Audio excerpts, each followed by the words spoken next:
L'amphithéâtre empestait l'air recyclé et la panique mal dissimulée. L'instructeur Volkrech se tenait au pupitre, 2,10 m de dignité cristallisée et de précision militaire, ses plaques thoraciques luisant sous l'éclairage zénital. Autour de moi, 200 cadets issus de 60 espèces différentes observaient un silence parfait, le genre de silence qui précède l'instant où l'on vous annonce exactement comment vous allez mourir. Écoutez attentivement, commença Volkrech, sa voix portant cette résonance particulière qui faisait vibrer les os de manière désagréable. Ce que je m'apprête à vous montrer a anéanti des civilisations entières. Cela a consumé des systèmes stellaires complets, et aucune arme de notre arsenal, rien dans les 20 000 ans d'histoire militaire de la coalition galactique, n'a jamais réussi à l'arrêter. L'affichage holographique s'anima en scintillant derrière lui. Je me penchai en avant sur mon siège, mes 4 yeux s'efforçant de voir clairement. À côté de moi, mon camarade de chambrée Traxus émit un petit cliquetis de détresse, ses antennes s'affaissant. L'hologramme montrait quelque chose qui ressemblait à de la matière organique mêlée à de la machinerie, pulsant d'une vilaine lueur violette qui faisait mal aux yeux. La chose bougeait avec une intelligence fluide qui me noua l'estomac. Ceci est une entité de classe dévoreur, poursuivit Volkrech en manipulant l'affichage pour montrer la chose déchirant la coque d'un croiseur de bataille comme s'il s'agissait de papier mouillé. Elle s'adapte à toutes les formes d'armes à énergie que nous avons développées. Les brûlures au plasma la rendent plus forte. Les barrières cinétiques la nourrissent. Les détonations nucléaires ne font que la disperser temporairement avant qu'elle ne se reforme, plus enragée qu'avant. Un cadet, 3 rangs plus bas, une tête brûlée crixienne avec plus d'assurance que de bon sens, leva l'un de ses 6 bras. Il doit sûrement y avoir quelque chose à faire, instructeur ? Les yeux de Volkrech. Ses orbes d'argent froid se fixèrent sur le pauvre imbécile. Vous ai-je donné la permission de parler, cadet Vorn ? Non, monsieur. Alors gardez vos mandibules closes. Volkrech reporta son attention sur l'hologramme, qui montrait désormais une grille de défense planétaire échouant spectaculairement contre 3 de ces choses. Les entités dévoreurs sont des armes biologiques, créées par les architectes durant la 4e guerre de convergence. Elles furent conçues pour être invincibles et, en cela, les architectes réussirent au-delà de leurs pires cauchemars. Les armes qu'ils avaient créées se retournèrent contre eux, les consumèrent, et dérivent dans l'espace depuis lors, dévorant tout ce qu'elles rencontrent. L'affichage changea pour montrer les rapports de perte. Les chiffres étaient, pour être franc, obscènes. Notre meilleure stratégie est ici, Volkrech marqua une pause, ses plaques se déplaçant dans ce que j'avais appris être l'équivalent d'un rire amer pour son espèce consiste à évacuer, et à prier pour qu'elle passe à quelque chose de plus intéressant. La fuite est notre réponse tactique la plus efficace. Quelqu'un derrière moi marmonna ce qui ressemblait suspicieusement à une prière aux anciens dieux. C'est alors que je l'entendis. Un rire.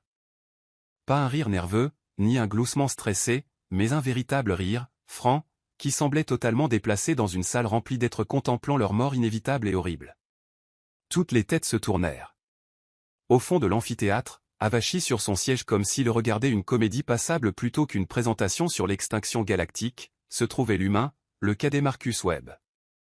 Il souriait à cette expression particulière des humains qui dévoilaient leurs dents d'un blanc osseux.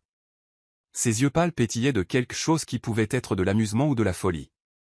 Avec les humains, il était souvent difficile de faire la différence. Quelque chose vous amuse, cadet Webb ? La voix de Volkrech aurait pu geler de l'hydrogène. Marcus se redressa, toujours souriant. Désolé, monsieur. C'est juste. Eh bien, vous avez dit qu'aucune arme ne pouvait l'arrêter, c'est ça ? C'est exact. Quelqu'un a-t-il essayé de lui tirer dessus ? Le silence qui suivit était si dense qu'on aurait pu y sculpter des statues. Les plaques de Volkrech passèrent par plusieurs couleurs que je n'avais jamais vues auparavant. Cadet Webb, ne venez-vous pas de m'entendre expliquer que les armes cinétiques sont inefficaces ?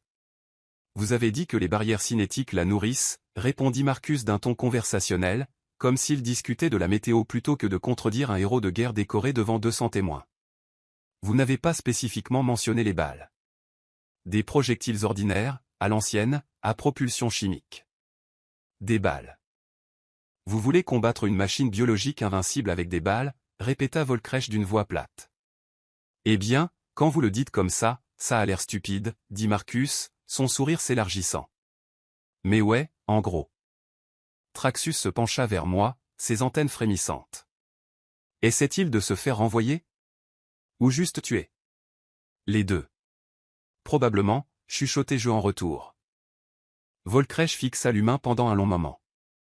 Puis il fit quelque chose que je ne l'avais jamais vu faire. Il rit. Cela ressemblait au bruit de pierres s'entrechoquant dans une bétonnière. Cadet Webb, l'humanité fait partie de la coalition galactique depuis exactement 17 de vos années. Vous êtes l'espèce la plus récente à avoir atteint le voyage supraluminique. Vous êtes dans l'espace depuis moins longtemps que certains de mes cadets ne sont en vie. Et vous pensez que vos armes chimiques primitives réussiront là où 20 000 ans de guerre avancée ont échoué? Marcus haussa les épaules. Peut-être. Quelqu'un a-t-il vraiment essayé? La question resta suspendue dans l'air comme une bombe non explosée. Volcrèche ouvrit la bouche, la referma, puis vérifia sa tablette de données. Ses plaques changèrent encore de couleur. Non, finit-il par admettre. Les propulseurs chimiques ont été abandonnés par la plupart des civilisations spatiales il y a plus de 15 000 ans. Ils sont considérés comme trop primitifs, trop inefficaces, trop limités en portée et en puissance pour être dignes d'intérêt dans le combat moderne. Donc personne n'a essayé de tirer sur ces choses avec des balles. Non. Marcus se renfonça dans sa chaise. Faudrait peut-être ajouter ça à la liste de recherche. Plusieurs cadets émirent des sons d'incrédulité. Un thoraxien au premier rang s'évanouit littéralement, ce qui était impressionnant compte tenu de la constitution légendaire de son espèce. Volcrèche éteignit l'hologramme d'un geste sec. Cours rompu. Sauf vous, cadet Webb. Vous restez. Nous sortîmes rapidement en file indienne, personne ne voulant être là quand l'instructeur passerait un savon à l'humain. J'attrapai Traxus par l'un de ses petits bras et le tirai vers la sortie. 10 crédits qu'il se fait virer, cliqueta Traxus. 20 que Volcrèche le tue sur place, ajouta quelqu'un d'autre. Nous nous rassemblâmes devant les portes de l'amphithéâtre, ce qui rétrospectivement n'était probablement pas notre moment de gloire en tant que cadet militaire. Mais la curiosité est apparemment un trait universel.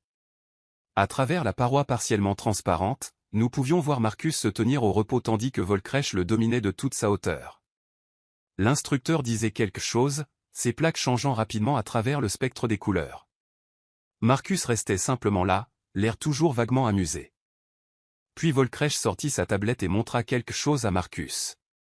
L'expression de l'humain changea, l'amusement s'évanouissant pour être remplacé par quelque chose de tranchant et de concentré. Il prononça un mot. Nous ne pouvions pas l'entendre à travers le mur, mais nous pûmes lire sur ses lèvres. Quand? Volcrèche répondit en désignant la tablette. La mâchoire de Marcus se serra. Ou. D'autres gestes. D'autres changements de couleur rapides sur les plaques de Volcrèche. Puis Marcus sourit à nouveau, mais cette fois, c'était différent. Ce sourire n'atteignait pas ses yeux. Ce sourire ressemblait à l'expression que l'on voit juste avant que quelque chose de violent ne se produise. J'aurais besoin d'un accès à l'armurerie, dit Marcus assez fort pour que nous l'entendions à travers la paroi. La section humaine. Les humains ont une section dans l'armurerie? Demandai-je, surpris. Depuis quand? Ajouta Traxus. Volcrèche et Marcus se dirigeaient maintenant vers la porte, nous nous dispersâmes comme des enfants coupables, essayant d'avoir l'air de ne pas avoir écouté aux portes. L'instructeur émergea le premier, suivi de l'humain. Volcrèche nous regarda tous, agglutinés dans le couloir, et ses plaques clignotèrent en orange, signe d'irritation.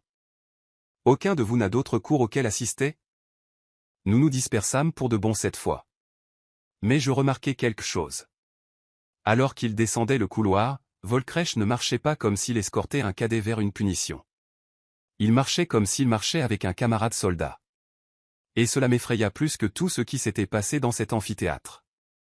3 heures plus tard, les rumeurs se propageaient dans l'académie plus vite qu'une peste vexienne. Un dévoreur avait été détecté. Pas dans un système lointain, pas dans l'espace théorique, mais ici, à 18 années-lumière, et se dirigeant vers les colonies tertiennes. Les procédures d'évacuation étaient déjà en cours, mais tout le monde connaissait la vérité. L'évacuation prenait du temps. Le dévoreur se déplaçait plus vite. Des milliers allaient mourir. Dans le mess des cadets, l'ambiance était morose. Les gens mangeaient leurs suppléments nutritionnels en silence, regardant les flux d'actualité sur leurs appareils personnels. Ils envoient la 4e flotte, dit quelqu'un. Peut-être qu'ils peuvent le ralentir. La 4e flotte sera réduite à l'état de débris spatiaux dans 6 heures, répondit un autre. Rappelle-toi l'incident de Caldry? 3 flottes, annihilation totale, et la chose a juste continué sa route. Je poussais ma nourriture autour de mon plateau. Plus d'appétit. À côté de moi, Traxus faisait de même, ses antennes tombant si bas qu'elles touchaient presque la table. C'est alors que Marcus entra. Il portait une tenue de combat. Pas l'armure standard de la coalition, mais autre chose. Quelque chose qui semblait démodé et primitif selon les normes galactiques. Des plaques balistiques, du tissu renforcé, des bottes qui semblaient conçues pour le combat planétaire plutôt que pour les opérations spatiales. Et des armes. Tellement d'armes. Il avait un fusil en bandoulière. Pas une arme à énergie, mais quelque chose de mécanique avec un long canon et un chargeur haute capacité. Des pistolets sur les 2 hanches. Des grenades clipsées à son gilet. Des couteaux. De véritables couteaux en métal, sanglés à ses cuisses et à sa poitrine. Il avait l'air de partir en guerre. Le mess devint silencieux alors qu'il se dirigeait vers les distributeurs de nourriture, chargeait un plateau avec assez de protéines pour nourrir 3 personnes, et s'asseyait à une table vide. Personne ne l'approcha. Personne sauf moi, apparemment, car Traxus émettait des sons de cliquetis urgents et tirait sur mon bras. Mais je marchais déjà vers lui comme un idiot. C'est vrai ? Demandai-je. Marcus leva les yeux de sa nourriture, mâchant pensivement. C'est vrai quoi ? Le dévoreur. Les colonies tertiennes ? Tu vas le chercher. Il avala, but une gorgée d'eau, puis hocha la tête. Ouais. Avec des balles. Entre autres choses. Ouais. Je m'assis en face de lui sans y être invité. Traxus émit un bruit semblable à un moteur agonisant mais suivi quand même, car apparemment nous étions tous les deux des idiots. Tu ne peux pas être sérieux, dis-je. Tu as entendu Volcresh. Rien n'arrête ces choses. La 4e flotte va échouer. Qu'est-ce qui te fait penser qu'un seul humain avec des armes primitives va réussir ? Marcus finit de mâcher une autre énorme bouchée de protéines avant de répondre. Parce que personne n'a essayé ce que je vais essayer.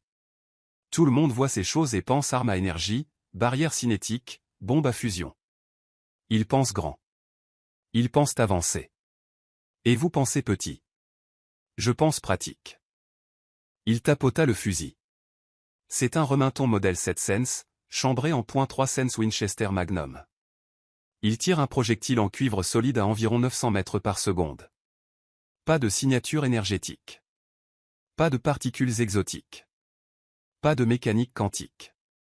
Juste de la physique newtonienne de base et beaucoup d'énergie cinétique délivrée en un point très précis. Ça ne marchera jamais, dit Traxus, d'une petite voix. Marcus haussa les épaules. Peut-être pas. Mais je vais essayer quand même. Pourquoi ? Demandai-je. Ce n'est même pas ta mission. Tu es un cadet. Ils ne peuvent pas t'obliger à y aller. L'humain me regarda, et pour la première fois depuis que je l'avais rencontré, l'amusement avait complètement disparu de son visage. Parce que des gens vont mourir si je n'essaie pas, dit-il simplement. Et je préfère mourir en essayant que vivre en sachant que je n'ai rien fait. C'était une chose tellement humaine à dire. Imprudent. Stupide. Courageux. Et complètement fou. Je viens avec toi, m'entendis-je dire. Marcus et Traxus me fixèrent tous les deux. Non. Tu. Ne. Viens. Pas, dit immédiatement Traxus. Si. Je viens. Corvin ? C'est du suicide. Probablement. Mais il a raison. On ne peut pas juste s'enfuir chaque fois que quelque chose de dangereux se pointe. Quelqu'un doit essayer quelque chose de différent. Marcus m'étudia un instant, puis hocha la tête. Tu sais tirer ? Je suis classé expert sur 5 systèmes d'armes à énergie différents. Super. Tu sais tirer avec une arme à projectile ? J'hésitais. Je peux apprendre. Il sourit. Ce sourire humain sauvage qui disait qu'il était soit sur le point de faire quelque chose de brillant, soit de tous nous faire tuer. Ça suffira. Bienvenue dans l'équipe. Traxus. Tu viens aussi ? L'antenne de mon ami se dressa tout droit. Absolument pas.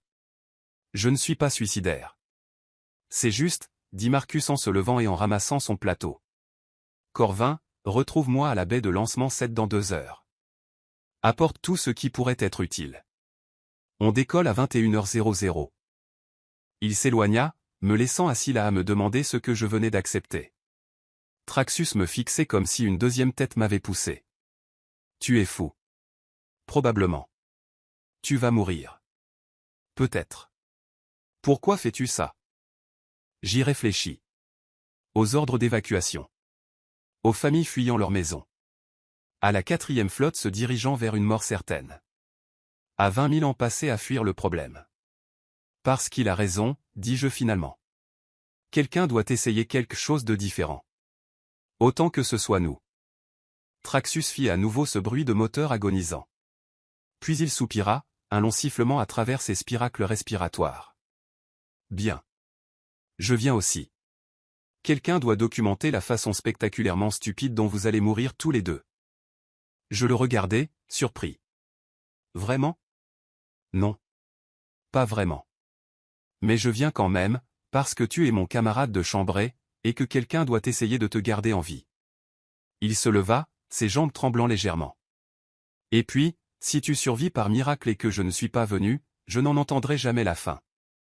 Nous trouvâmes Marcus à l'armurerie 2 heures plus tard. Il avait étalé assez d'armes pour équiper un petit bataillon. Vous savez gérer le recul, vous deux, demanda-t-il sans préambule. Définis le recul, dis-je. Il prit un pistolet et fit une démonstration, l'arme aboyant bruyamment et ruant dans sa main. Une cible à l'autre bout du stand explosa. C'est ça le recul. Les antennes de Traxus s'aplatirent contre sa tête. Ça a l'air violent. C'est un peu le but. Marcus me tendit un pistolet plus petit. C'est un 9 mm. Moins de recul, plus facile à contrôler. Essai. Je tins l'arme maladroitement. Visai la cible, et pressai la détente. Le pistolet rugit, mon bras fut projeté vers le haut, et quelque chose explosa au plafond à environ 12 mètres au-dessus de la cible. D'accord, dit Marcus, son sourire revenant. On a du boulot. Pendant les 90 minutes suivantes, il nous enseigna les bases des armes à projectiles humaines. Comment les tenir, comment viser, comment contrôler le recul, comment recharger. C'était primitif, grossier, et nécessitait une véritable force physique plutôt qu'une simple gestion de cellules énergétiques. C'était aussi, je devais l'admettre, satisfaisant d'une manière que les armes à énergie n'étaient pas. Il y avait quelque chose de viscéral dans le coup de pied de l'arme, l'odeur de poudre brûlée, l'impact solide du métal sur la cible. Au moment où nous terminâmes, je pouvais toucher une cible à 50 mètres la plupart du temps. Traxus, avec son meilleur temps de réaction, était en fait assez bon une fois sa peur initiale passée. Ça devra faire l'affaire, dit Marcus en vérifiant son chronomètre. Il est temps d'y aller. La baie de lancement s'était vide à notre arrivée, à l'exception d'un unique petit vaisseau de transport qui semblait avoir connu des décennies meilleures. C'est notre transport? Demandai-je avec scepticisme. Elle est moche mais elle vole, répondit Marcus en tapotant affectueusement la coque. Plus vite que n'importe quoi d'autre dans la flotte de l'Académie, aussi. Les humains ont un dicton. Ce n'est pas la taille qui compte, c'est la façon dont on s'en sert. Je suis presque sûr que ce dicton parle d'autre chose, marmonna Traxus. Nous chargeâmes notre équipement et nous attachâmes. Marcus prit le siège du pilote, parcourant les vérifications pré-vol avec une efficacité rodée. Quelqu'un a-t-il réellement autorisé cette mission? Demandai-je soudainement, réalisant que nous étions peut-être en train de voler un vaisseau. Défini, autorisé, répondit Marcus en allumant les moteurs. Oh non. Détends-toi. Volcresh m'a donné une approbation verbale. La paperasse suivra plus tard. Le vaisseau décolla en douceur, et quelques instants plus tard, nous accélérions hors de l'espace orbital de l'Académie, en direction des colonies tertiennes. En direction du Dévoreur, en direction soit du plus grand désastre de l'histoire de la Coalition, soit de quelque chose de totalement différent.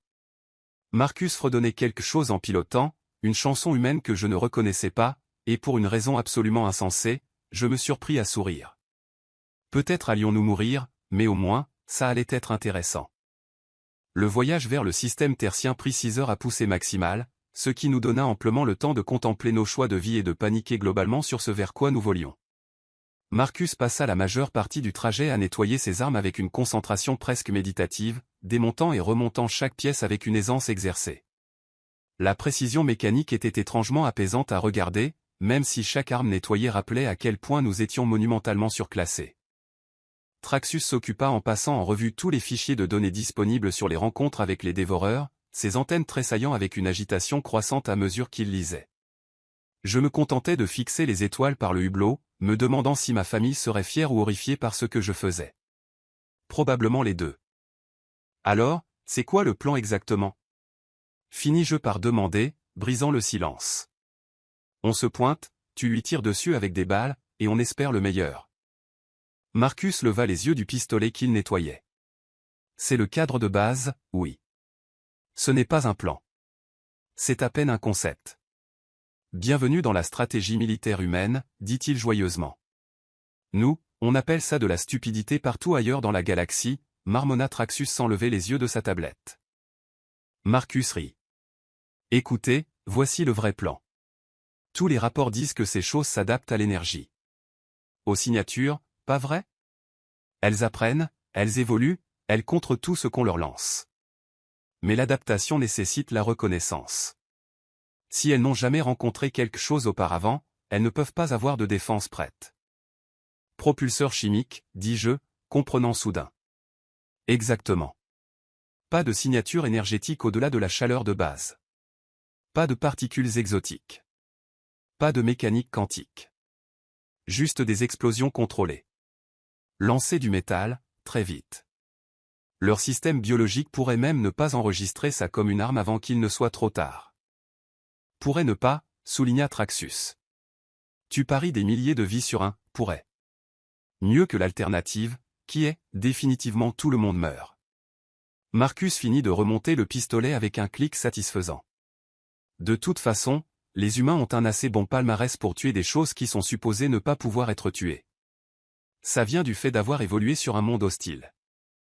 La Terre n'est pas un monde hostile, objectai-je. Elle est classée comme habitable standard. Selon quel standard? Ta planète natale a 2 lunes et 0,8 de gravité standard. La mienne a des ouragans qui peuvent raser des villes, des tremblements de terre qui fendent des continents, et assez de biodiversité pour que la moitié de la planète essaie activement de manger l'autre moitié. Nous avons dû inventer les antibiotiques juste pour survivre à nos propres bactéries. Traxxus leva les yeux de sa tablette. Ça explique tellement de choses sur le comportement humain. Probablement. L'alarme de proximité bipa, annonçant notre approche de l'espace tertien. Marcus se déplaça vers le siège du pilote et coupa notre vélocité, laissant le vaisseau dériver sur une poussée minimale.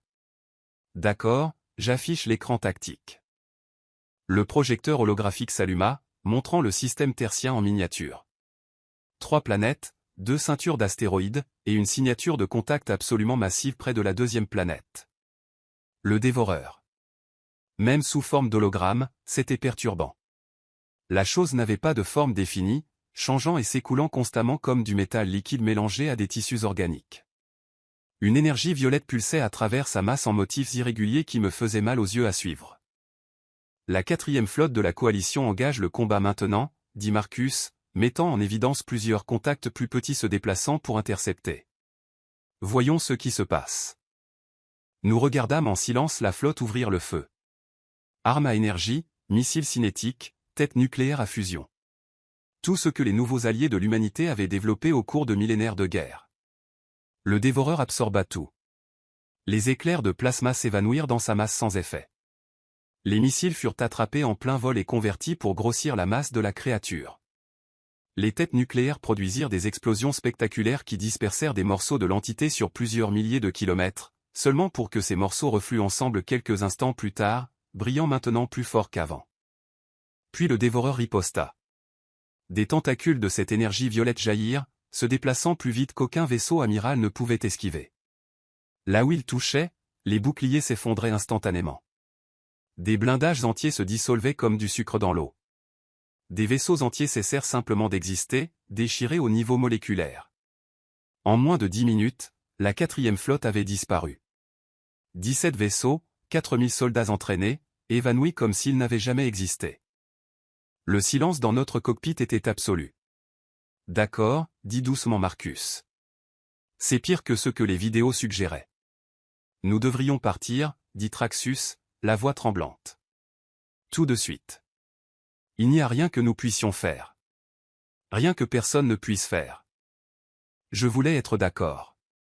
Chaque instinct de survie que je possédais me hurlait de faire demi-tour et de courir aussi vite que possible dans la direction opposée.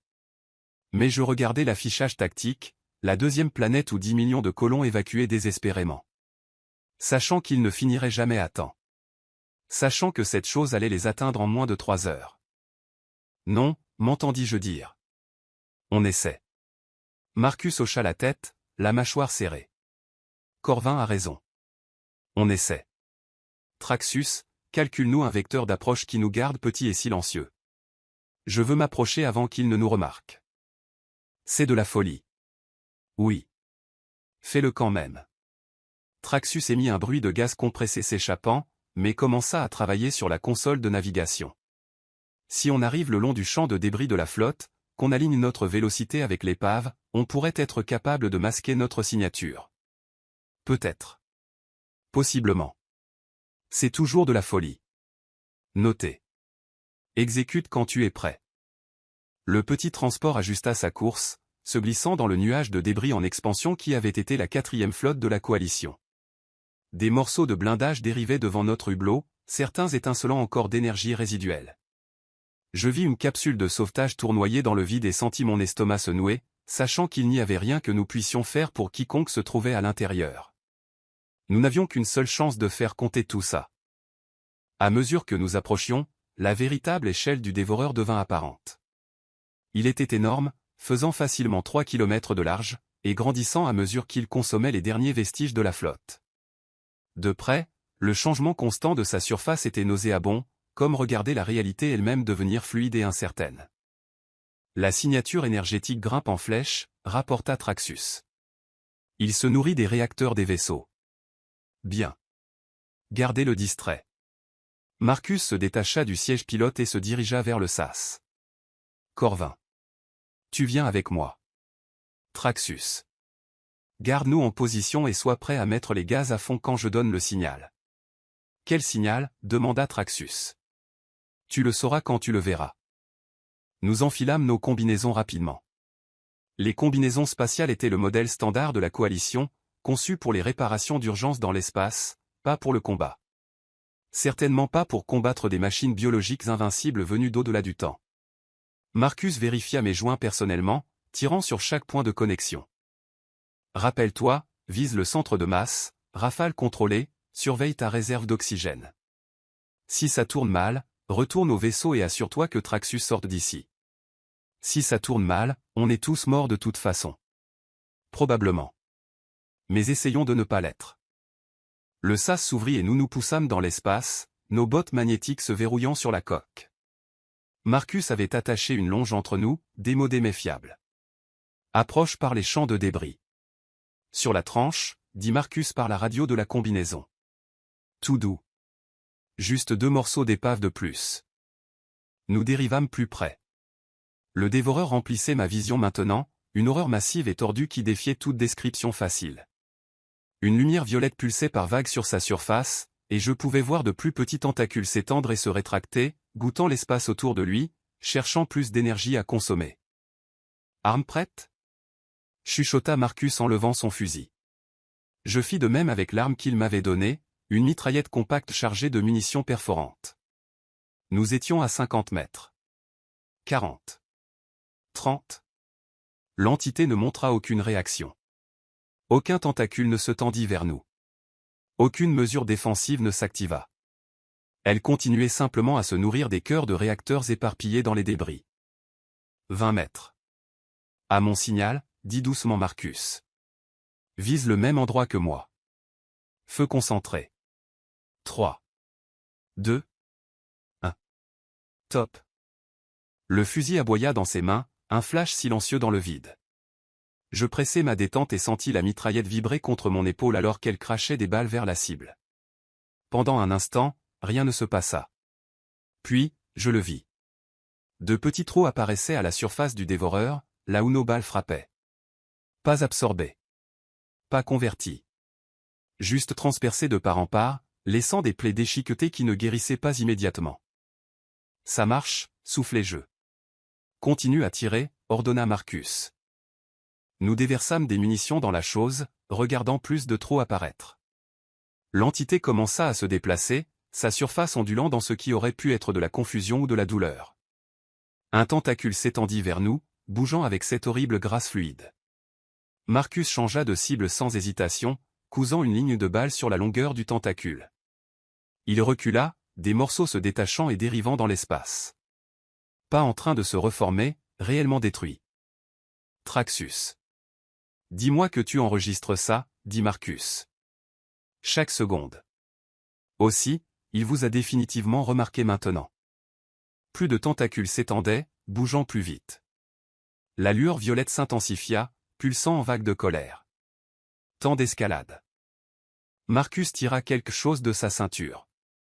Une grenade, mais modifiée avec ce qui ressemblait à des explosifs supplémentaires sanglés autour. Surprise maison. Quand ça explose, on met les gaz. Ne nous attends pas, Marcus. Qu'est-ce que tu... Il lança la grenade avec une précision parfaite. Droit dans le groupe de trous que nous avions créé. Puis il attrapa ma longe et alluma ses jets de manœuvre, nous tirant loin du dévoreur aussi vite que les petits propulseurs pouvaient le gérer. La grenade explosa. Mais ce ne fut pas juste une explosion. Le boîtier extérieur vola en éclats, libérant des centaines de petites sphères métalliques qui s'éparpillèrent dans toutes les directions, chacune tournoyant et culbutant. Une seconde plus tard, des charges plus petites sur chaque sphère détonèrent, les transformant en nuages de shrapnel à haute vélocité. Un explosif à fragmentation, réalisé jeu. Conçu pour maximiser les dégâts contre les cibles molles. La surface du dévoreur entra en éruption. Des milliers de perforations apparurent simultanément. Trop pour qu'il s'adapte. Trop pour qu'il guérisse. De grandes sections de sa masse se détachèrent. Ne se dissolvant pas, mais réellement détruites. Flottant librement comme du tissu mort plutôt que de se reformer. L'entité convulsa. Des tentacules fouettèrent sauvagement l'espace. Plusieurs passant à quelques mètres de nous. La lueur violette vacilla, pulsa de manière erratique. Puis surgit, plus brillante qu'avant. Ça l'a mis en colère, dis-je inutilement. Traxus. Ce serait le bon moment. Cria Marcus. Notre transport apparut de derrière un morceau de croiseur détruit, jet de manœuvre crachant fort. Le sas était déjà ouvert, cyclant aussi vite qu'il le pouvait. Nous percutâmes la porte extérieure en arrivant trop vite, rebondissant sur la paroi intérieure assez fort pour voir des étoiles. Traxus scella le sas et alluma les moteurs principaux avant même que nous ayons passé la porte intérieure. L'accélération nous plaqua contre la cloison. Par le hublot, je pouvais voir le dévoreur nous poursuivre, des tentacules s'étendant bien au-delà de tout ce que les rapports avaient décrit. S'étirant vers nous avec une intention claire. Il est plus rapide que prévu. Hurla Traxus par-dessus le bruit du moteur. Marcus se traîna jusqu'à la console d'armement. Ce truc a des systèmes offensifs? Des lasers de défense ponctuels. Strictement pour les micrométéorites. Ça suffira. Donne-moi le contrôle. Il prit le contrôle de la console et commença à tirer avec les petits lasers, pas sur la masse principale du dévoreur mais sur les tentacules qui nous chassaient. Les armes à énergie auraient dû le nourrir, auraient dû le rendre plus fort. Mais les tentacules étaient endommagés, affaiblis par les armes conventionnelles. Là où les lasers touchaient le tissu perforé, les plaies s'agrandissaient réellement, brûlant plus profondément au lieu d'être absorbées. Il ne peut pas s'adapter aux armes à énergie quand le tissu est déjà compromis, dit Marcus, semblant presque excité malgré notre mort imminente. Les dégâts des balles perturbent son mécanisme d'absorption. Fascinant, parvins-je à dire. On va quand même mourir. Probablement pas Traxus, dirige-nous vers cette ceinture d'astéroïdes. Ça n'aidera pas. Il va juste nous suivre. Fais-moi confiance. Nous plongeâmes dans la ceinture, tissant entre des rochers tournoyants de la taille d'immeubles. Le dévoreur suivait implacablement, fracassant les plus petits astéroïdes sans ralentir, ses tentacules s'approchant toujours plus près. Marcus étudia l'affichage tactique avec une concentration intense. Là. Ce gros-là. Celui avec la rotation irrégulière. Quoi? On le percute? Pardon? Frôle-le aussi près que tu peux, puis coupe les moteurs et laisse dériver. Fais comme si on s'était écrasé. Traxus fit ce bruit de moteur agonisant mais obéit, nous dirigeant vers un astéroïde massif tournoyant dans l'espace. Nous passâmes si près que j'aurais pu tendre la main et toucher la surface. Puis Traxus coupa tout le courant. Nous dérivâmes en silence, retenant notre souffle. Le dévoreur approcha, bougeant plus prudemment maintenant, sa surface montrant toujours les blessures que nous avions infligées. Il tendit un tentacule, sondant l'astéroïde que nous avions passé. Alors Marcus déclencha quelque chose sur sa console. L'astéroïde explosa. Pas naturellement. Il avait planté des explosifs pendant que nous passions, utilisant les drones de maintenance contrôlés depuis le poste d'armement. Le souffle dispersa l'astéroïde en milliers de fragments, tous se déplaçant à haute vélocité, tous convergeant sur la position du dévoreur. Impact cinétique. Pur transfert de moment. Pas de signature énergétique à laquelle s'adapter. Juste la masse multipliée par la vélocité égale dégâts catastrophiques. Le dévoreur essaya d'éviter mais il était trop près, trop engagé. Des rochers de la taille de maison le percutèrent, arrachant d'énormes sections de sa masse. La lueur violette vacilla et mourut par endroits. Plus de morceaux se détachèrent, dérivant sans vie dans l'espace. Quand le nuage de débris se dissipa, l'entité faisait peut-être un tiers de sa taille originale, sa surface terne et lente, bougeant à peine. « On l'a tué » demandai-je. « Non » dit Marcus d'un ton sombre. « Mais on l'a gravement blessé. Traxus, ramène-nous dans l'espace de la coalition. Je dois parler au commandement immédiatement. » Le débriefing prit 6 heures et impliqua 3 amiraux différents, un conseil scientifique, et l'instructeur Volkresh, qui semblait ne pas pouvoir décider s'il devait nous promouvoir ou nous exécuter pour avoir volé un vaisseau. Marcus exposa tout ce que nous avions découvert. La vulnérabilité du dévoreur aux armes conventionnelles. Comment les dégâts physiques compromettaient sa capacité d'adaptation. L'efficacité de combiner armes à projectiles et armes à énergie sur les tissus endommagés. Explosifs à fragmentation. Bombardement cinétique.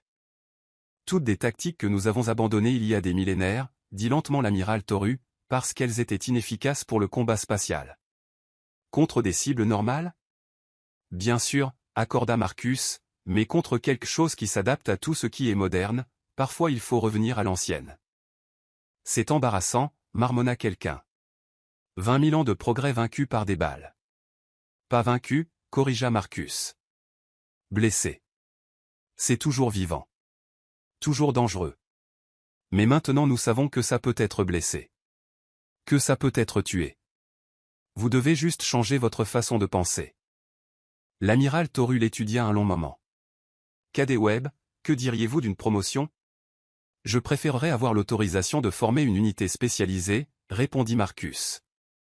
Des gens qui peuvent penser tactiquement avec des armes modernes et primitives. Une force d'intervention rapide pour des situations exactement comme celle-ci. C'est hautement irrégulier. Gagner contre un dévoreur l'est aussi. Volkresh émit un grondement qui pouvait être de l'approbation. Je soutiendrai cette requête. Le cadet approuvait sa pensée tactique, bien que peu orthodoxe. Très bien. Considérez cela approuvé.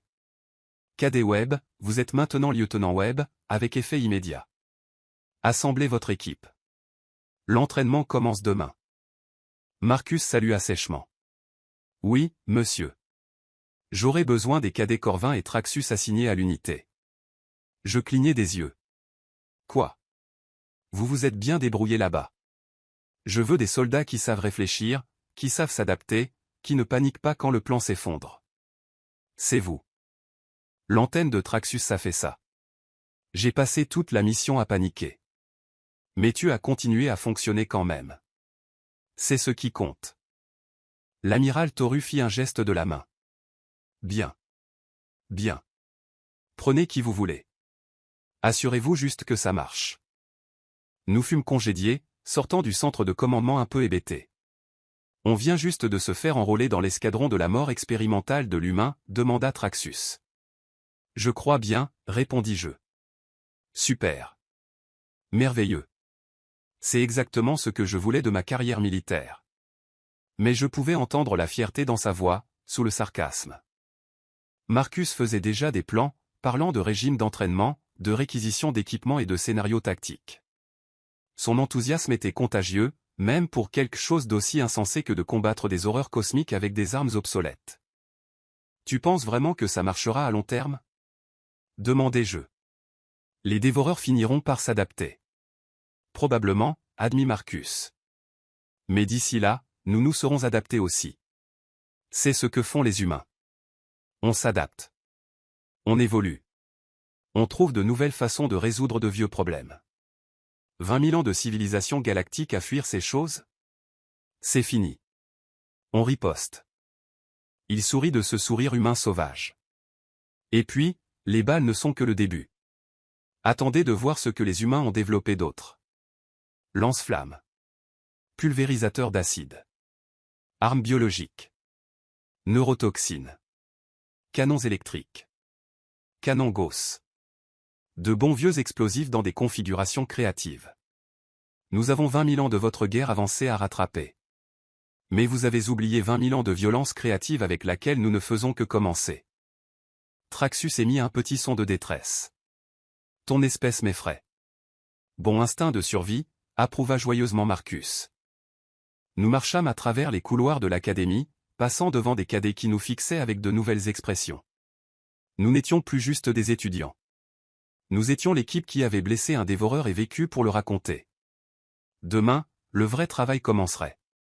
Entraînement. Recrutement. Préparation pour la prochaine rencontre. Mais ce soir, nous étions vivants. Victorieux contre des probabilités impossibles. Et la galaxie venait d'apprendre une leçon importante. Ne jamais sous-estimer l'espèce qui a rampé hors d'un monde hostile, armée de rien d'autre que de bâtons pointus et d'un refus obstiné de mourir en silence. Nous atteignîmes le mess des cadets, et Marcus insista pour payer des verres à tout le monde, racontant l'histoire de notre rencontre avec des embellissements dramatiques qui faisaient grimacer Traxus et me faisaient rire. L'instructeur Volcresh nous trouva une heure plus tard, ses plaques passant par des couleurs qui suggéraient un respect réticent.